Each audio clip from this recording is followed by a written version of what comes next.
ini adalah pengalaman yang menyeramkan berlaku kepada Hasna dan suaminya Ridwan. Saya dan suami baru saja diijab kabulkan 2 minggu yang lalu. Sebelum kami berbulan madu, katanya di sini, suami saya suruh saya ikut dia jumpa dengan neneknya yang tinggal di Malaysia. Ini kerana nenek pada suami saya dah uzur, tak boleh jalan, terbaring di atas katil. Sebab itulah dia tak boleh hadiri persandingan antara saya dan suami. Jadi oleh kerana ketika suami kecil, nenek suami ini selalu menjaga dia, menjenguk-jengukkan dia. Suami saya berasal daripada keluarga ibu tunggal. Sejak dia kecil, bapanya tinggalkan ibu. Dari ibu, kadang-kala keluar bekerja, neneklah yang menjaga Ridwan dan adik-beradik yang lain, seramai 6 orang. Jadi saya setujulah. Sebelum kami berbulan madu, kata Hasna, pengalaman yang cukup menakutkan. 2 hari selepas kami langsungkan persandingan di Singapura, kami telah pun berangkat. Bayangkan kisah ini berlaku 2 minggu yang lalu. Dan ini dikirimkan pada saya, kata Hasna. Kami pergi ke rumah nenek kepada suami saya yang menetap di Malaysia. Kampungnya tak nak saya sebutkan, Gisi. Bila sampai di sana, di luar halaman cantik, kami sampai waktu petang Singapura, sekitar pukul 3 lebih petang. Kami keluar dari Singapura sekitar pukul 3 lebih petang dan sampai di rumah nenek kira-kira nak dekat pukul 7 malam. Waktu tu dah malam, Kisi. Walaupun malam, kawasan kampung tu cantik sangat. Dapat saya lihat masuk sampai dalam rumah nenek kepada suami, kata Hasna.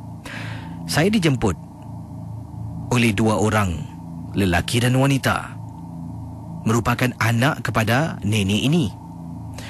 Itu saudara rapatlah kepada suami saya. Disambut, bila tanya mana nenek, dia kata di dalam sedang baring tidur, baru makan ubat. Jadi kami berdua masuk. Bila masuk, isi, luar rumah tak bau apa-apa, dalam rumah tak bau. Masuk bilik tidur nenek ni yang sedang terbaring di atas katil, punyalah busuk, isi. Saya tak boleh tahan.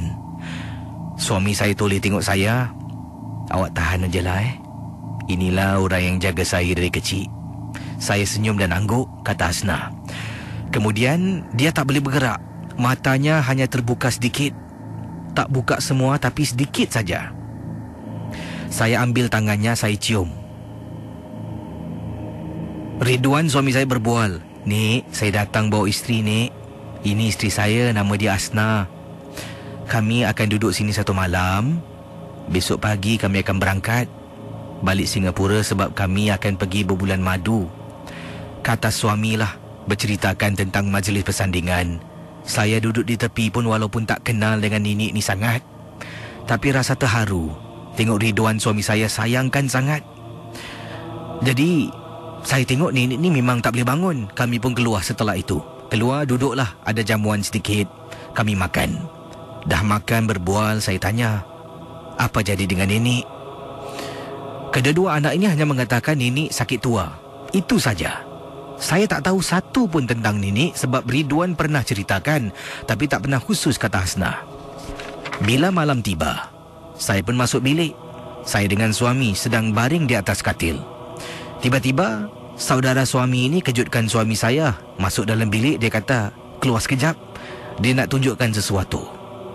Jadi saya pun bangun ikut suami keluar. Bila saya ikut suami keluar, dia tunjukkan yang dia baru beli sesuatu. Kemudian saya tergerak hati pula, nak naik ke atas untuk minum air. Bila saya naik atas, saya dah minum air, saya turun bawah. Suami ini, rupa-rupanya dia tunjukkan suami, dia ada motosikal yang baru dia beli dan modified.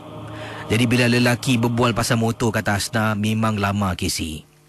Lelaki berbual pasal motor, isteri yang baru dia kahwin pun dia tak ingat. Tak apalah, bukan selalu dia jumpa saudaranya. Saya pun mengalah. Kata Hasna, saya balik ke bilik saya.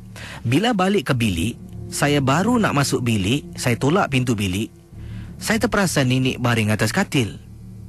Para pendengar Ria 897. Kata Hasna, saya tak fikir yang bukan-bukan. Nenek baring atas katil, saya ternampak. Saya pun konon nak buat baik. Saya baring atas katil sambil baring tepi nenek yang sedang baring. Nek, baring kat sini. Nenek tidur dengan Asna Tak apalah, nenek baring dulu Asna turun bawah, beritahu Ridwan Bila saya bangun dari katil semula, setelah saya baring seketika berbual dengan nenek, yang saya dengar nafasnya tercungap-cungap di tepi saya.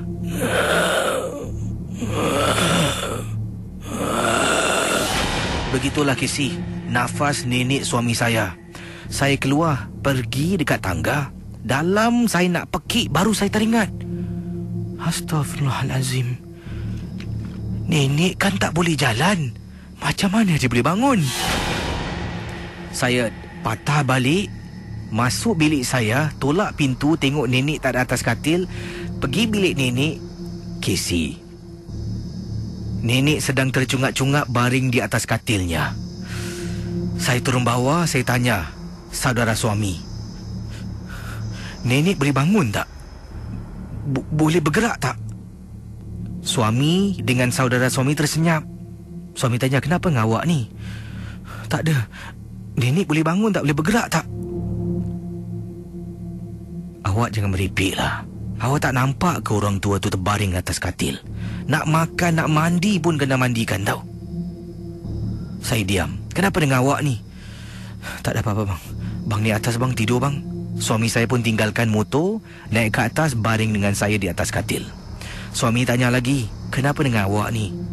Bang, saya cakap bang jangan marah Tadi bila saya naik atas, saya nak baring, saya nampak nenek baring atas katil.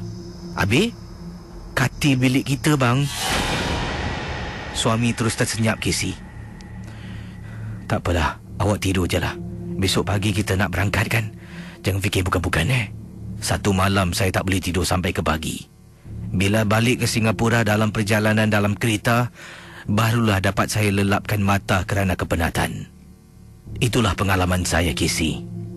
Orang tua dikatakan uzur tak boleh bangun, tiba-tiba saya nampak atas katil saya, Casey. Pengalaman yang cukup menyeramkan. Terima kasih. Selamat dengar.